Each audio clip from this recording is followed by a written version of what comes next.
All right. Hello, everybody, and welcome to Geopolitical Trends, where truth matters. Excited to be with you as always. You guys believe it? It's February 7th, where time goes. So, anyway, very, very interesting topic. I am going to be providing you my insights about, given the background of what I happen to know when I used to travel to Latin America back in the day. So, something's coming from the past that is now sort of shaping the trajectory of what's taking place regarding the Panama Canal. So, but before I'll do all this, let's say hi to our wonderful community.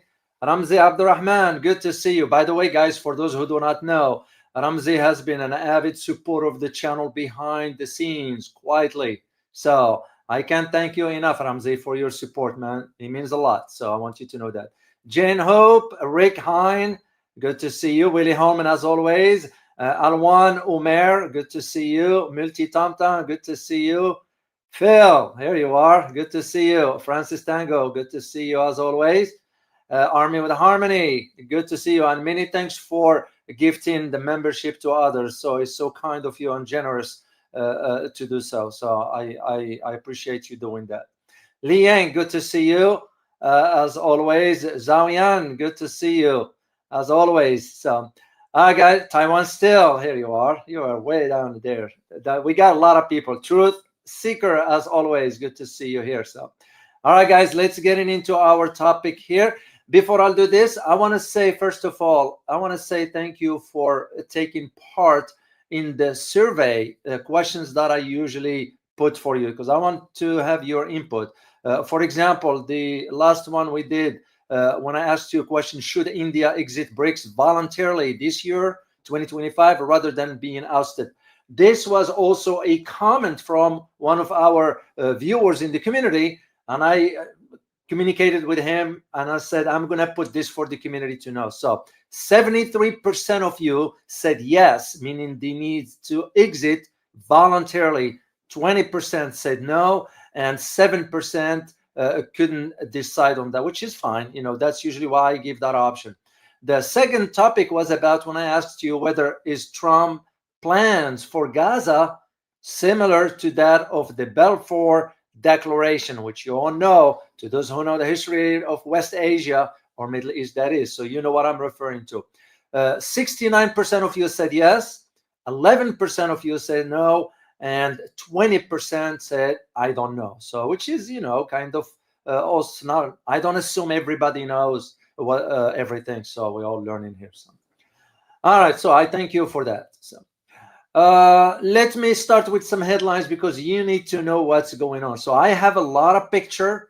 I spent yesterday, by the way, guys, doing the research, and not only about the topic, but also other stuff as well. So including, this might shock you, the Panama Papers. You're all familiar with those documents that leaked in Panama. So why that is so. I have something for you as we move forward, so you need to know. So, but the first thing I want to highlight here is this headline, is this one, this picture, which is very disturbing. You know what it is?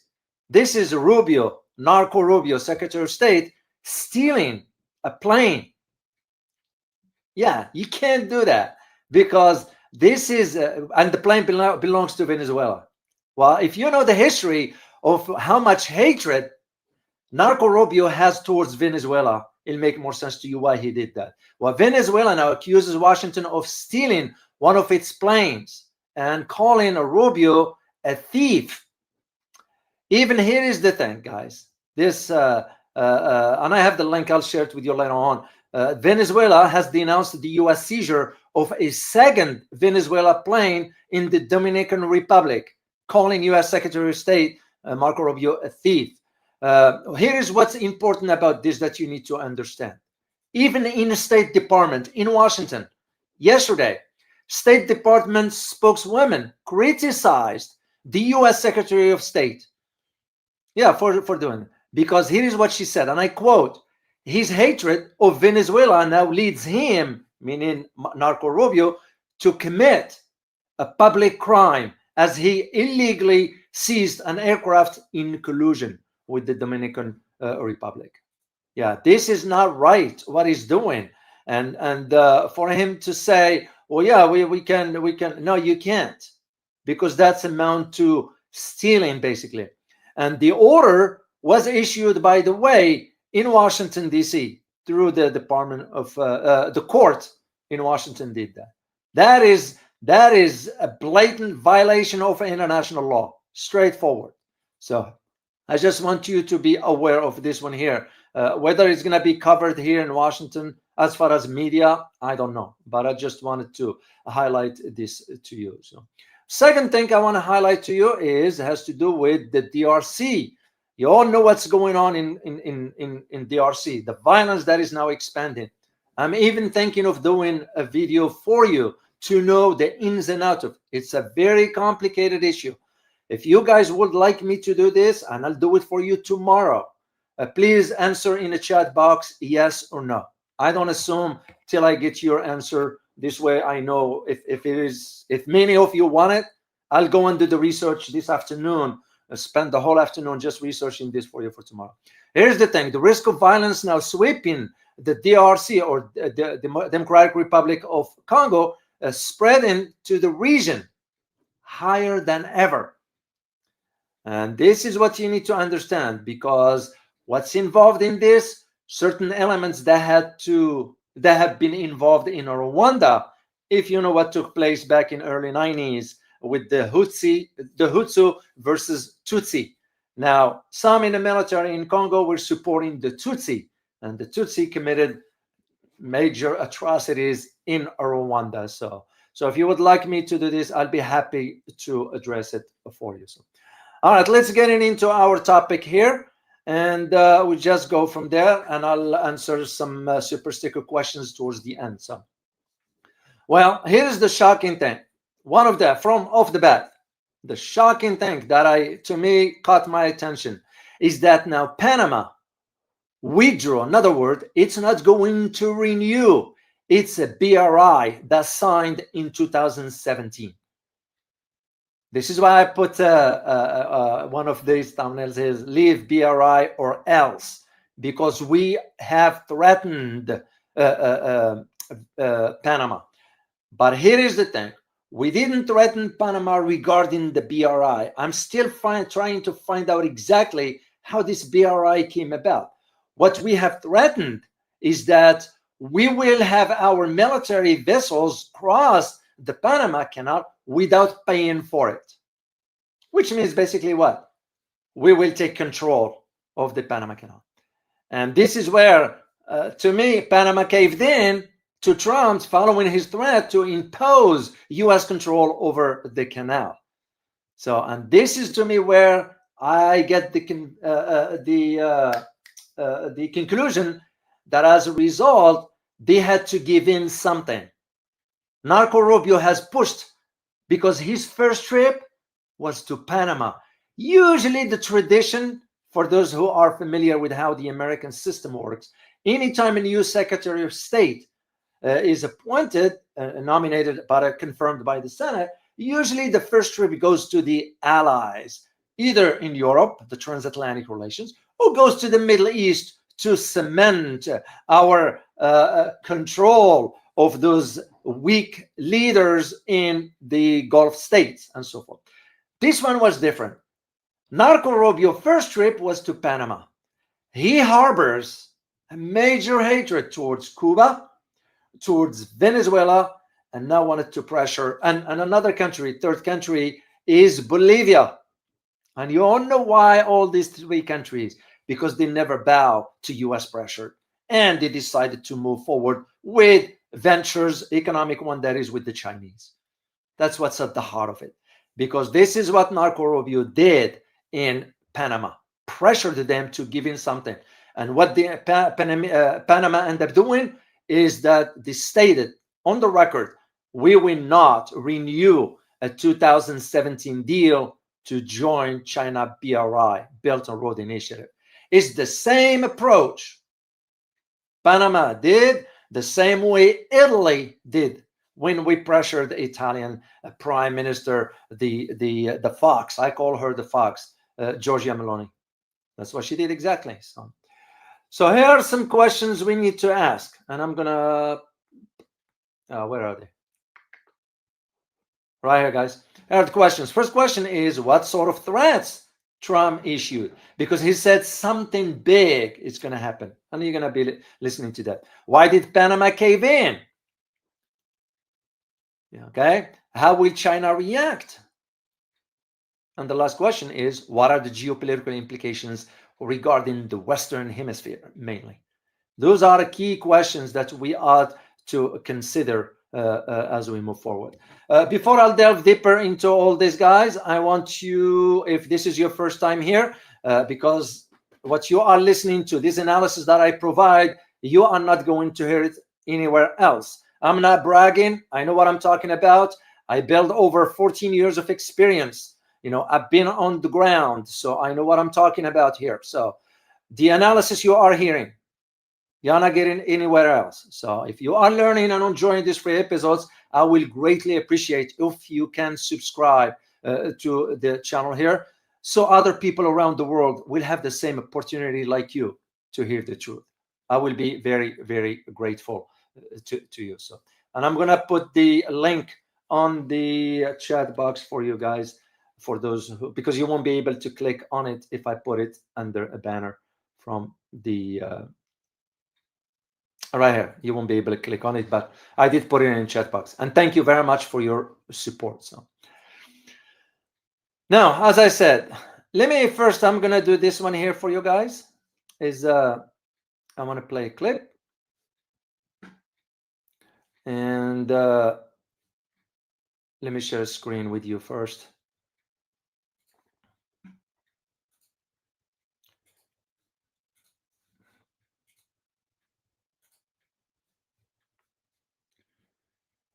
All right, hold on a second.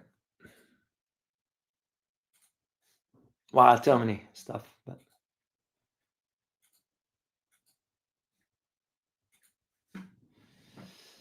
there we go. We'll let this run quickly here because I can't control this part of the commercial. So State Rubio is in Panama right now, and we're talking about the Panama Canal. What they've done is terrible. They violated the agreement. They're not allowed to violate the agreement.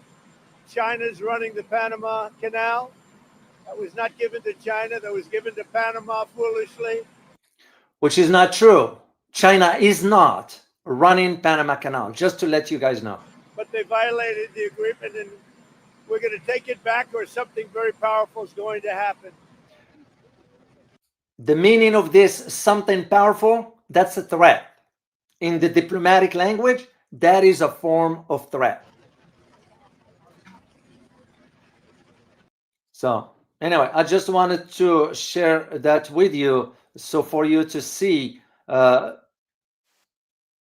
exactly what's going on with this and why the developments has happened. So, and now where the big problems comes in. But before I do this, I need to do geography for you, and I need to do history.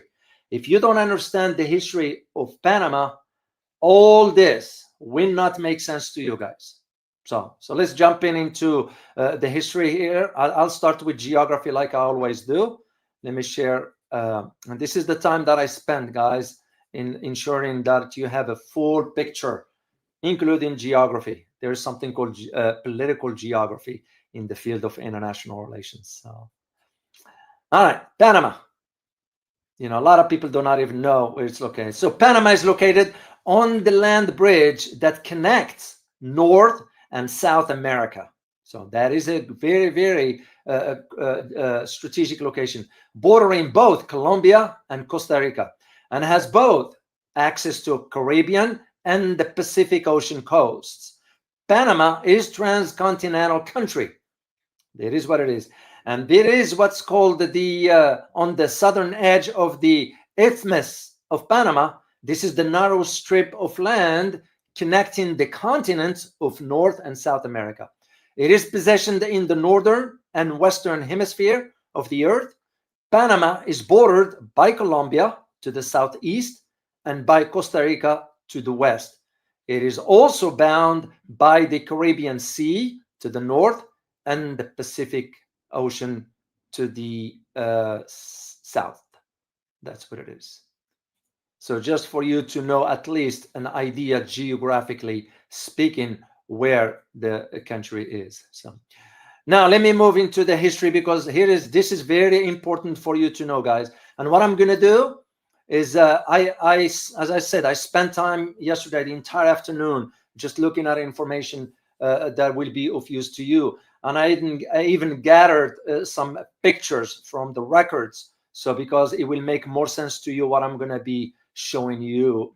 This is, by the way, the Panama Canal. That's what this issue is all about. And I'm going to get to it later on in the history of the canal itself. So now, when you think about the history of Panama, okay, with that, sorry, I'm like, where's my picture here? When you think about the history, it's a long one, but I'm going to quickly go in chronological orders, taking you back to the 1502. Why 1502?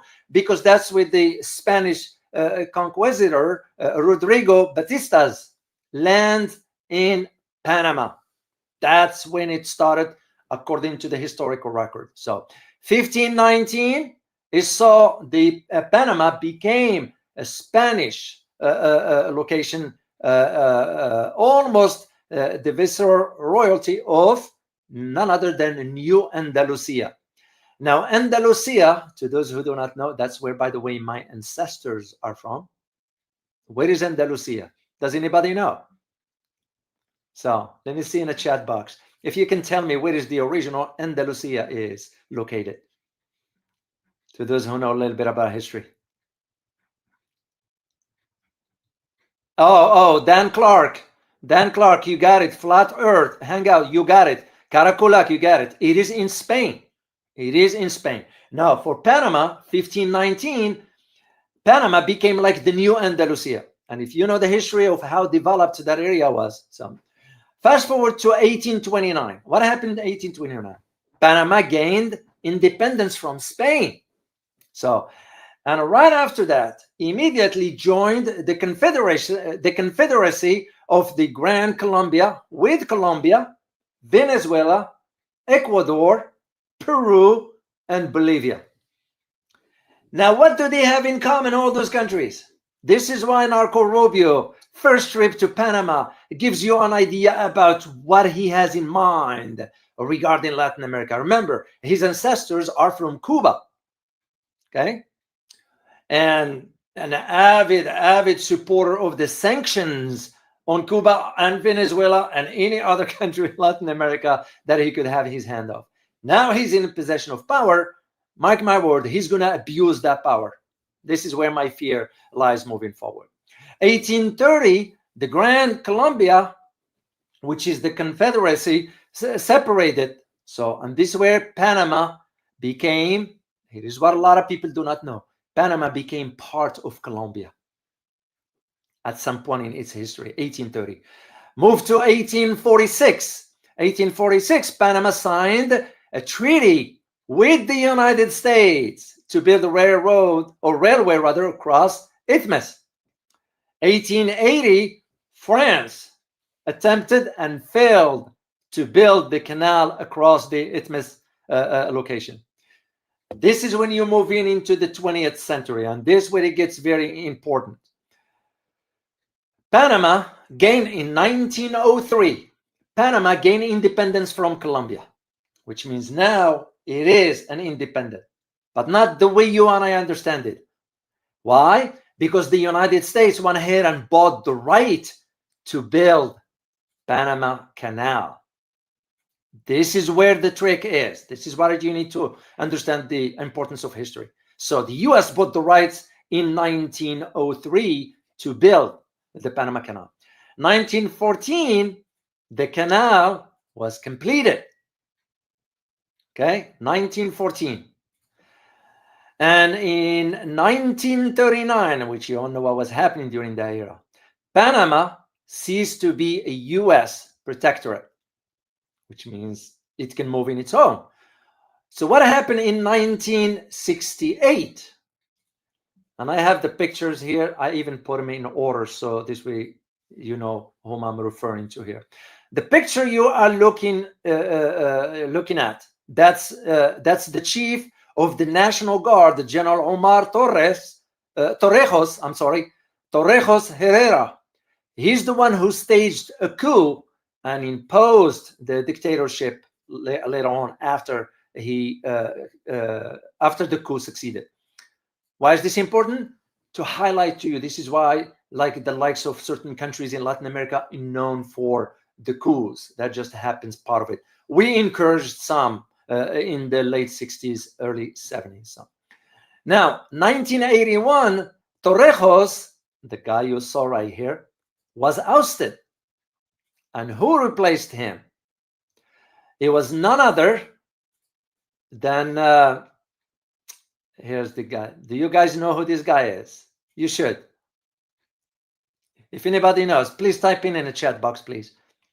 Once again, it's because I like to engage you and be part of the conversation. Who is that person on the picture? Oh, DW Lekpan, you got it. Bambo Soja Noriega, you guys got it. That's Daniel Noriega. So why is this important for you to know? Because he was the intelligence chief, and US, he was the CIA informant. So that's why it's important. Manuel, not Daniel, Manuel Noriega. And he became the head of Panama National Guard, renamed it the Panama Defense Force. 1988, Noriega was charged with smuggling drugs.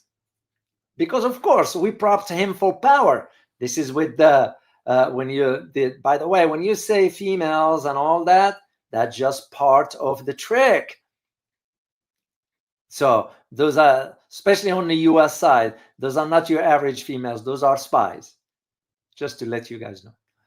So what happened at that time? We charged him with smuggling drugs. So Noriega then declared state of emergency after the failed coup. Moved to 1989, and I was aware of this because I was alive. So even though I was sort of still young by the standard, but I kind of remember this. Noriega claims the election results invalid and declared war following the threats from the US invasion, because who was president in the US during this time, 1989? And really planning a Panama invasion. Who was the president in the US at that time?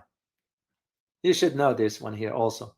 He was known for really planning the Panama invasion at that time. No, it wasn't Bush. No, not Bush. Before him.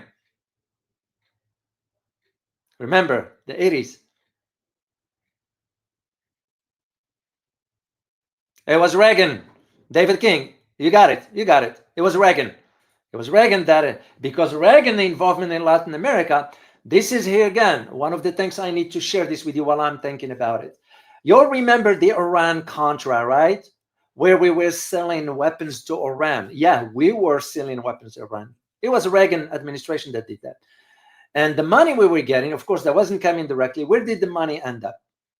It ended up in Latin America, supporting the Sandinistas against the communists at that time. That was the money well. And it was none other than Oliver North, Colonel North, known as Ollie. He's the one who took the fall for the Reagan administration. Then later on, Reagan came and gave an address to the nation saying, you know, I am sorry, I did it. Later on, another word, he admit. So, and that tells you right there, we playing. Whoever thought that we would be selling weapons to Iran? And why Iran at that time? Because what was going on there in the 80s in the Middle East? Does anybody know, guys? Why we were selling weapons to Iran in the 80s?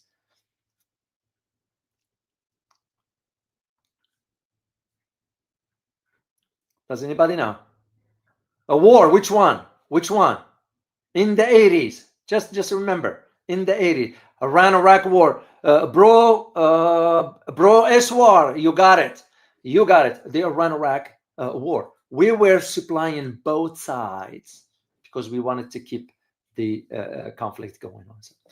All right, 89, as I said, 1991, the parliament in Panama approved constitutional reform, like the abolition of the standing army.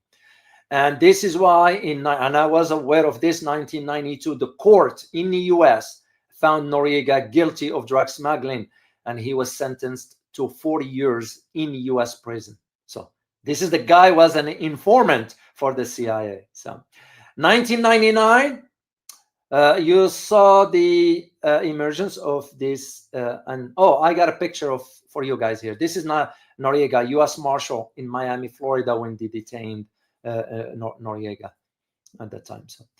So after this one, it was none other than Moria Moscoso became the first female president.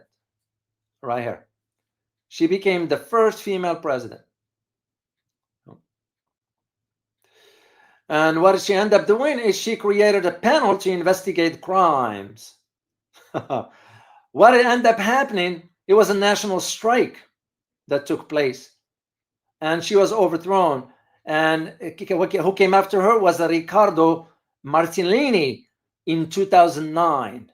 And I have a picture of him right here. Riccardo Martellini was elected in 2009. So now, right after this one here, 2012, Panama joined Open Government Partnership. What is that? This is a global initiative between governments and civil society organizations to promote transparency, participation, and good governance. You all know that's like a BS, no more, no less. That's all it was. It's just a photo op, no more, no less. Then right after this guy, Martellini, came Juan Carlos Varela. I have a picture of him right here. Juan Carlos in 2014 was elected as president. Okay? And the interesting aspect about right after he was elected in 2015, this broke out, the Panama Papers in 2015, which, by the way, the Panama Papers, and I have I saved one particular, and I'm going to share it with you guys later on. Hold on, let me, for the Panama. This one in 2015, an anonymous source leaked 11.5 million documents that disclosed information on nearly 215,000 offshore entities. That was known as the Panama Papers, which this one, by the way, implicated major public figures around the world because they were being involved in sort of having shell corporations. I remember when I had one time a trip to Grand Cayman, but that was tourism, wasn't work. And I had one afternoon off, and I went to a bank. I wanted to go to the bank. So they really didn't let me in unless I had an account in that bank. Oh, I said, sir, this is like a private bank, whatever. Well, I knew what it was. That was the offshore, where the accounts for those offshore bank accounts for individuals, whomever they may be. So, but I went there physically, but they didn't let me in. So now those individuals were involved in illegal actions such as fraud and tax evasion. And what I found, of course, the list is so long. I'm going to just share two with you. There is a picture of this guy. Now, this guy was the premier of Iceland. His name is Sigmundur Davíð Gunnlaugsson. Sorry if I mispronounced his last name. Now, why is this? He stepped aside, aimed widespread anger over the allegation at that time, which turns out to be true, that his family attempted to hide millions in offshore accounts. The Panama Papers discovered those ones. The other person is this one here, this guy from United Arab Emirates. This is the Sheikh Khalifa Al Thani. Khalifa bin Zayed Al Nahyan. Khalifa bin Zayed Al Nahyan of United Arab Emirates. So, and they all were involved. And that's just a few examples. The King of Jordan was involved, to my knowledge. There were some really famous people including ours here in the US. But anyway, I just wanted to highlight this one because this talk is not about the Panama paper. I'd be happy to do an exclusive video just on that. So fast forward to 2018. So what happened in 2018? After Juan Carlos Ferreira, Lorenzo Cortizo took over. This one was, he was appointed as, I'm sorry, in 2018, this Ricardo was extradited to the US. And from the US, he was sent to Panama because of accusation of corruption. That was the extradition was all about.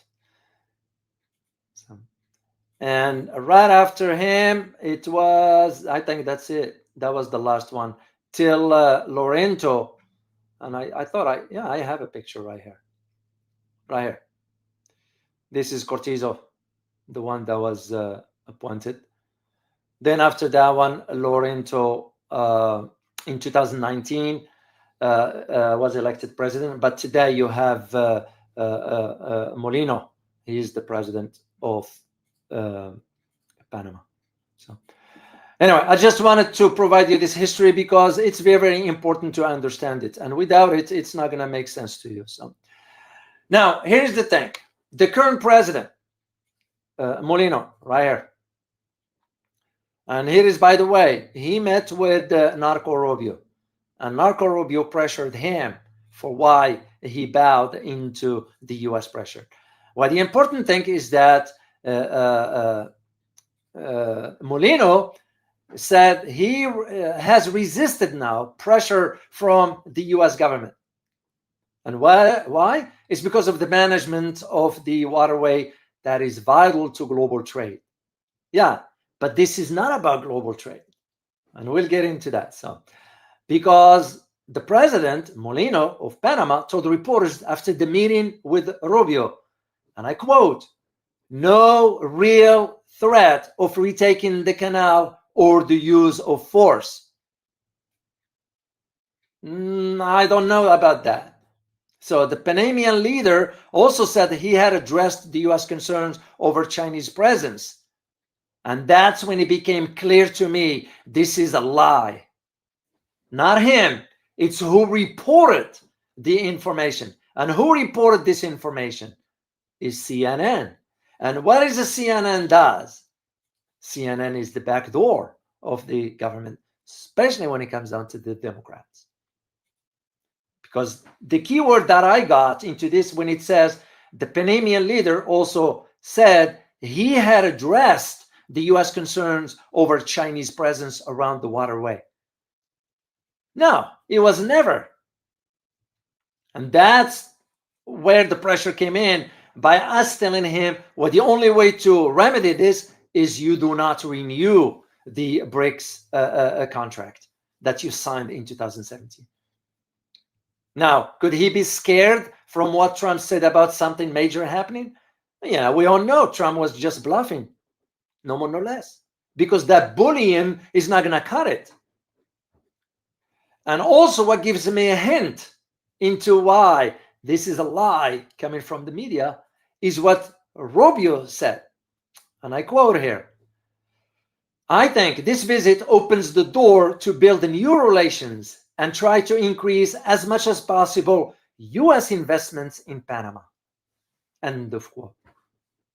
No, we know there will be no investments of the US. We don't invest. We rack countries into chaos and destruction. That's what we do. So, but this also leads me to highlight to you the important history of the canal itself. Well, like I mentioned earlier, the US took over the project in 1904, and it was opened, the canal was opened in 1914. So I was trying to look at the picture of the canal right there. So, in 1914. So, and this is why the US continued to control the canal and surrounding Panama Canal Zone. It was till Torrijos took over, and we turned it over to Panama in 1977. Now, here is where it gets tricky. In 1977, and under that treaty, the US returned the canal to Panama control, which means what? That is under the sovereignty of Panama, not the United States. We turned it over. I almost feel like saying, if we are to go with this argument, then the Russians will have the right to say, oh yeah, we want to take back our Alaska. Does that see what I'm getting at? So, because the US returned the canal to Panama's control, there was only one clause in that treaty that says, and I quote, with the understanding that waterways remained neutral. That is the key. This is where we are finding the door, how to get into pressuring Panama by saying, because we are saying a lie, basically. China is not running the canal. What China is running is one other location up north. And I'm going to get into that. So, however, the US suggests, well, wait a minute. Under that treaty, we have the right to intervene militarily if the canal operations were disrupted by a conflict or a foreign power. But what you need to understand is that many US cargoes run through the canal. So, and especially when you consider, because that's all it is, that's the only way for the US, because China went ahead and already opened up the Chanskei, the Chanskei port in Peru. And I remember Hang Ng shared something with me here that I'm gonna share it with you guys, because you need to understand. This is what Hang wrote. That's why I highly recommend you guys read his posting. So he wrote, and I quote, Panama Canal. Here is what's going to happen. For the US, the Panama Canal is a shortcut for what? For warship and submarines from West Coast to the East Coast. This is the jugular vein of, I'm just going to highlight it here. This is the jugular vein for the US Navy. For China, the PLA, the People's Liberation Army, Navy, rarely transit the Panama Canal because they don't need to go there. From the Pacific to the North Atlantic, it's rarely that the Chinese do it. So, as a result, there is no strategic value for China in controlling or managing the canal. Regarding the Belt and Road Initiative, this is what Hang has shared with us here. The initiative for 2025 and BRICS members, Brazil, Bolivia, Cuba, there's 3. China is proposing a dozen super container ports. For example, Chanquay Port in Peru, which opened up in 2024 last year. One of the super AI container ports in Chanquay in Peru. Now you have also new roads, you have railways, you have industrial parks, you have agribusiness, and you have mines. We link Peru, Bolivia, Ecuador, and Brazil together. Is the same arguments I've always made about what China is building regarding the high speed or the rail speed trains between Thailand through Cambodia, Vietnam, all the way to Singapore. So this is what's important to understand. So now, a dozen of other super container ports are planned from Mexico to Chile. Roads and rail freight will link the Pacific seaboard with the Atlantic coast. For example, you take freight from the Mercosur, which is the Mercado del Sur, the southern market that is, members, and Venezuela, because Venezuela also is in Latin America. And why Venezuela important? It's because of oil and gold. You know, those will be loaded in Ecuador and Chanquay. So the direct shipping route from Ecuador to Peru saves about 12 days of sailing. In Nicaragua, the Chinese constructions are proposing an AI land bridge from the Pacific Ocean to the Atlantic, because Chinese are good at those mega infrastructure. The containers from Central America and Cuba will be shipped along this Nicaragua land bridge. The Nicaragua land bridge is similar in AI, roads, and 24.7 rail freight to the Ranong Champon land bridge in Dikra Isthmus, Thailand. And pending, of course, the approval from Thailand in April 2025, this year. The cost of all this, or especially the approval from the Thailand, is about $27 billion.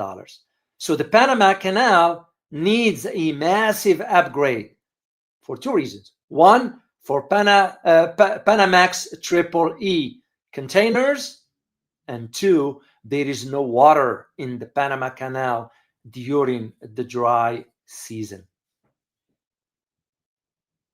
And we have to thank Hanging G for sharing this with us, guys, because this is really what's at the heart of it, is the change, the economic and geopolitical dynamics that are taking place in Latin America.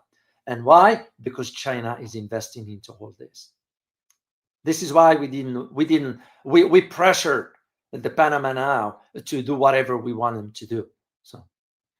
So when Trump's saying, there is something very powerful will happen, what kind of language is that? That's not a language of a leader. That's not a language of a country that claim to observe international law, that claim to stand for the rule of law. Where is it? So when Donald Trump is sort of repeating his threat to take back the Panama Canal and citing, this is what he's adding, something that is not there, citing a violation of the agreement because of China's growing influence in the area. So what if other countries wants to do business with China? So the question becomes now, and I'm going to ask you guys this question. Do you think, in your opinion, should Panama not renew its contract regarding BRI? Because once you sign a contract, you are obligated. So what do you guys think? Should Panama sign or renew its contract that it signed with the BRI? If you'll be kind, just yes or no in the chat box. Karakulak is say yes. Famida is say they should sign. What is that one? I saw something. Yes, so still. Okay, some say no, some say yes. Yeah, I mean, I can see your arguments. It goes both ways, but at the same time, if you sign a contract, you gotta honor it, right? So this is what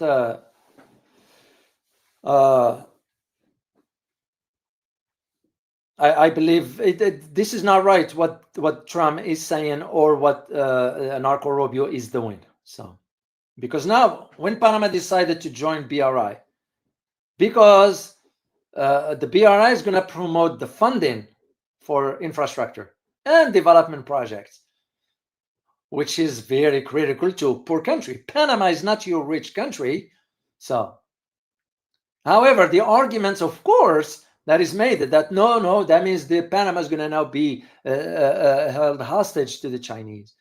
I don't see that, because we're going to see now how the development of the port, Chanqui port in Peru, how it's going to evolve into the dynamics of the locals, economically speaking. So this is where I see the difference. But here is the thing. When I digged into this information, when Trump says China is operating the Panama Canal, there is no truth into that.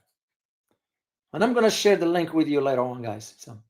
So there was an article by The Guardian. That's where, yeah, you will think The Guardian. I do read up some stuff from time to time. Sometimes they hit the mark, sometimes they are way off. But nonetheless, they did disclose the truth about this one here. So it is what it says, and I quote, Donald Trump has repeatedly complained about the Panama Canal and the fees being charged, calling the vital transport corridor a foolish gift to Panama that should never have been made, and threatening to take it back. But he has also repeatedly accused China of being in control of it. At his inauguration, Trump claimed, without providing evidence, that China is operating the Panama Canal and we didn't give it to China, we gave it to Panama and we are taking it back. End of quote. This is what Trump said. So what is the extent of China's linked operation along the Panama Canal? So who actually really controls the canal? So, and this is where you have the idea that the canal, because the United States is the biggest user of the canal and is responsible for about 3/4 of the cargo moving through it each year. And China is second, is a distant second. Because here's the thing, the presence of China is not in controlling the canal or managing the canal. As a matter of fact, there is a port at either end of the canal. When you look at the picture, I'm going to put the picture back up for you guys, just for you to see. There is a port at the end of the canal on each side. Okay, this port at either end of the canal, it is operated by a Hong Kong-based company. That is presumably what Trump was referring to when he said China is based at both ends of the Panama Canal. So, which doesn't make any sense whatsoever. Because here's the thing, if you go back to 1996, Panama granted a Hong Kong company, which back then it was called Hutchison Whampoa, a concession to operate the Balboa port on the Pacific side and the Cristobal port on the Atlantic side. The contract did not give Hutchison the ownership of the port, but allowed it to operate them on behalf of the government of Panama. So this is when you realize what the US government is saying versus what the truth is. And I just want you to be aware of really where things are. So how concerned should we be? Because Trump could embark on some crazy policy, but it's all bluff. It's all bluff. You know, the concern I have is with the Marco Rubio. That is where my big concern, because he is a warmonger. And I don't shy away from saying it. I've always referred to that. So this is what the problem. Now, what they think is that the media did not disclose is that during his visits, meaning Marco Rubio, Panamanian went on demonstrations and burned the US flags. As a matter of fact, some of other links that I read, which was about 200 people, marched in the Capitol carrying Panamanian flags and shouting, Marco Rubio out of Panama, long live national sovereignty, and one territory, one flag, those in quote, while the meeting was going on. Some burned the banner with images of Trump and Rubio after being stopped short of the presidential palace. So, and just to highlight this to you, I'm going to play a clip for you guys. And it's on YouTube. It's not in. It's not like YouTube is banning that. All right, let me share screen, and you can hear it for yourself.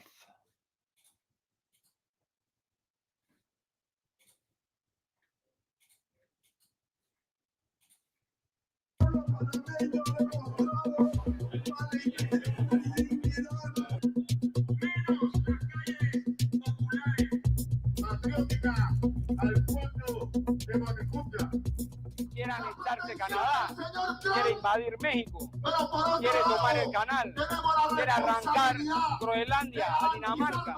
Quiere decir que Trump lo que está buscando es la tercera guerra mundial.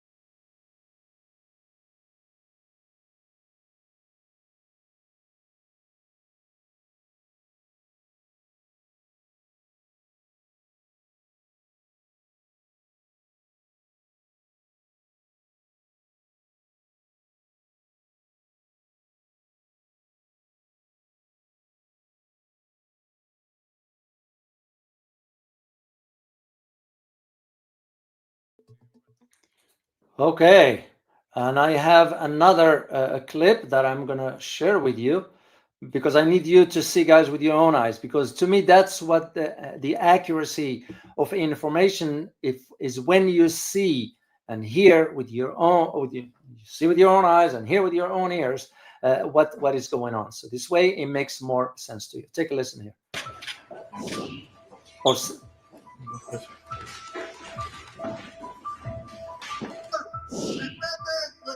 esta patria se defiende. Esta patria se vende. Esta patria se defiende.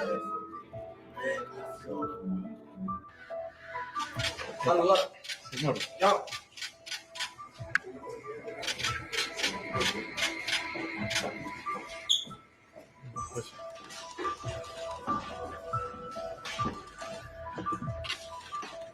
How did your meeting go?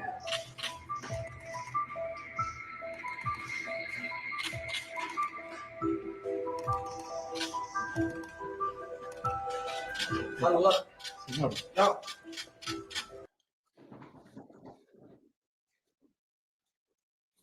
Okay, I'm going to stop it there right there, guys. Just to highlight to you the idea now that Marco Rubio is really having a plan already because he does not want to see Latin America improve. And this, of course, is a reflection. Remember, he is two things, a warmonger and a neocon. What is one of the things neocons are known for?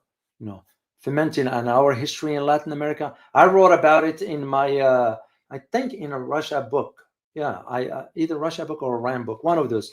I wrote about what we have done in Latin America because we supported the overthrow of governments and so forth.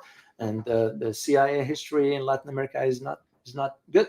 We all know it. It's not a secret, so we all know that. And so, but what you're seeing now is an extension of that mindset with Marco Rubio pushing into that direction. Why? Because the concern is that if Latin America improves economically, that is bad news for the United States, because Latin America also has natural resources that we can have access to. We want to have access to. It's no different than what I've always said about Africa. Africa is rich in natural resources. So why should Africa be worrying about what the West wants and so forth instead of thinking about itself? Latin America is doing the same. I mean, you all remember when Brazil flipped in no time.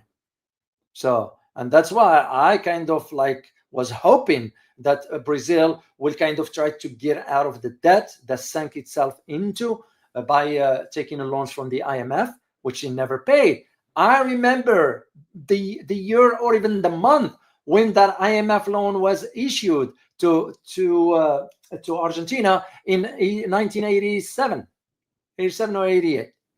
That has not been paid yet. So, but when Javier Milei, the idiot, that guy is not a, you all know. And again, there is nothing against him personally. But if you are not qualified for the position, we can't sugarcoat it. You can't just be talking softly. You don't deserve the position because you are not qualified. Simple as that. There's nothing wrong with that. So, and this is why I was always concerned about, should China goes ahead and invest, or she has to sort of keep a step back till you see how, because the massive influence that the US used to have over those countries still exists to a degree in certain circles. So that Javier Milei himself had to fly. We flew him to Washington to get the marching orders. This is no different what you're seeing, for example, with the Philippines, no different what you see with the Europeans and so forth. So, and this is where my big concern about now what lies ahead regarding this Panama Canal and the lies that have been said, because even the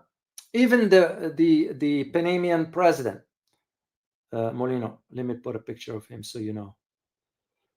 Even his picture, he just disclosed, he disclosed in an article, and I'm going to put it for you. He said, Panama's president tell US to stop lies and falsehood about canal. So it says, and I quote, it was an article by Reuters, and I'm going to post it for you guys. It says, and I quote, Panama President Jose Raul Molino said on Thursday The US was spreading lies and falsehood after the State Department claimed US government vessels would be able to pass through the Panama Canal without paying. The comments were likely to exacerbate tensions between the two countries after the US had cited progress on a military cooperation and confronting alleged Chinese influence over the canal.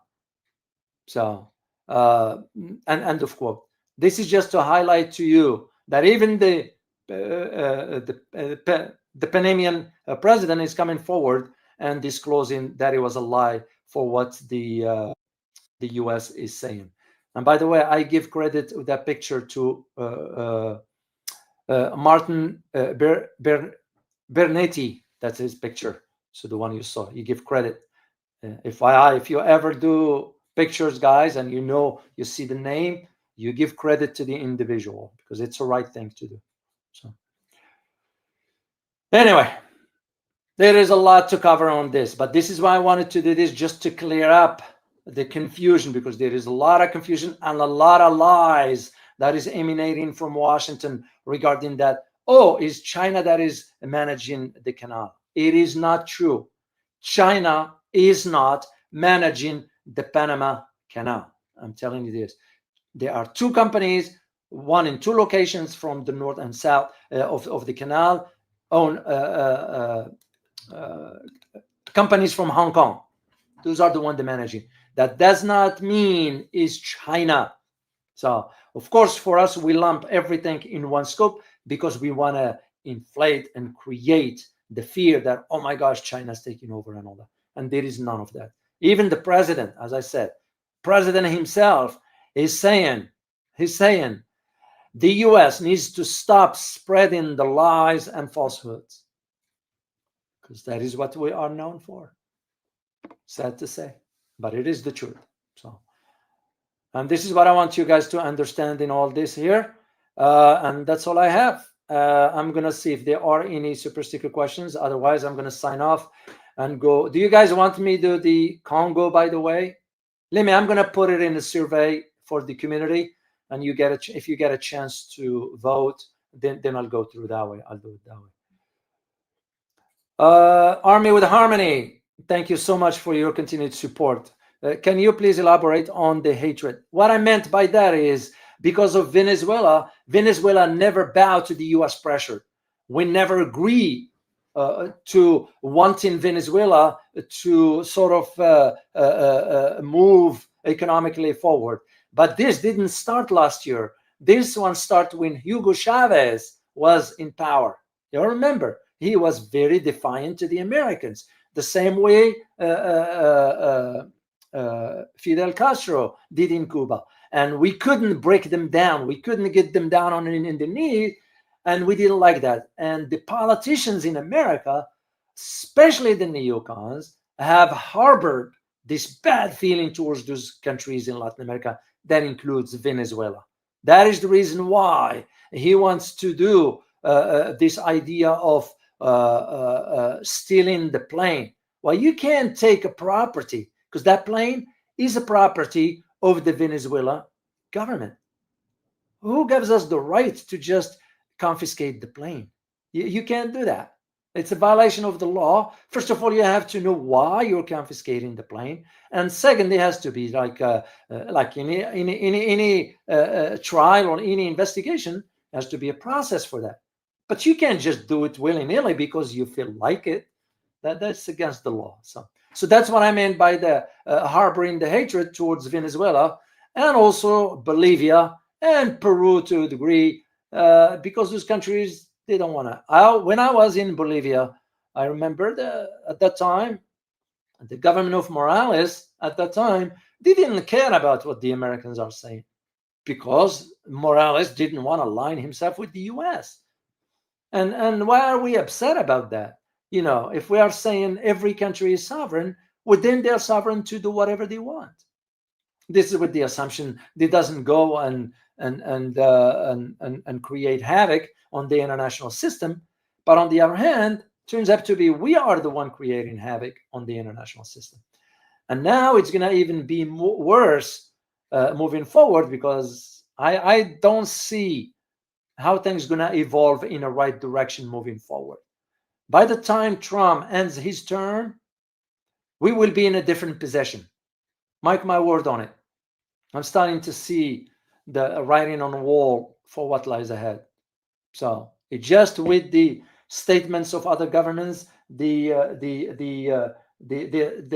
strength of the partnership among other countries, that they don't want to have the US as part of it.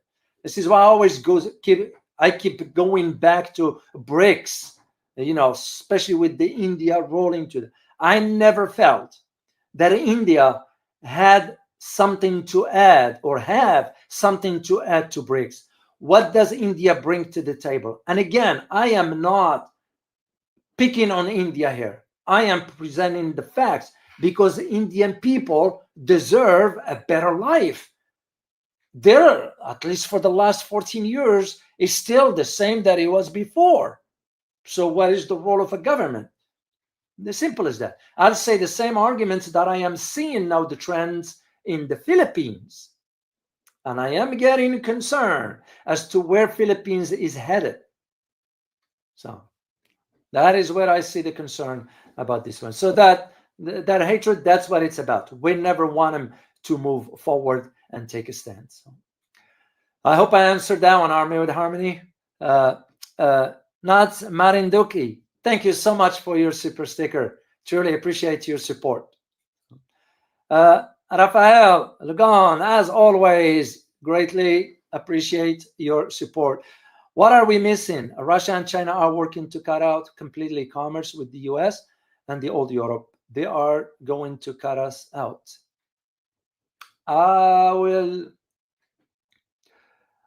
There is some truth to your statement, because the way I see it, and they have the means to do it, only if one aspect is achieved, and that aspect is the financial sector. That's the only way I see it. It's because our strength, our hegemonic dominance, depends greatly on the financial aspect, depends on the dollar. But if the dollar is weak, then that is what's left. The military? Yeah, we have a mighty military, but is it effective? If it is this effective, how come we just look what happened in Iraq, what happened in Afghanistan, what happened in Yemen, Somalia? So where is this mighty military? That's the way I see it. So you're absolutely correct. I see that moving forward in that direction, and this is why I believe what Trump is trying to do is trying to create that wedge. This is what I believe. And again, I could be wrong, but I've been around long enough to know how these things work. I believe Trump might propose a great deal to the Russian president to allure Russia away from China by giving something that maybe the Russians cannot refuse. Like, for example, just go ahead and take some other parts in Ukraine or something. But it will be foolish of the Russians if they ever trust the Americans. That's all I can say about this one here. So I hope I answered that one, Rafael. Humberto Mori, thank you so much for becoming a channel member, and greatly appreciate your support. To those who are, let me just put this one back up. To those who wants to support, as you know, I am considering a trip to Asia. There are 4 locations I have in mind as of now. And as I promised, I will, by the end of the month, provide the exact number, that the funding that we need to generate for this trip. But if you already, I got individuals already supporting this proposal here, the funding for the Asia 2. And if you want to support the channel for that, this is where you go to buy me coffee. You just go to this link here, guys. This is where you support the channel.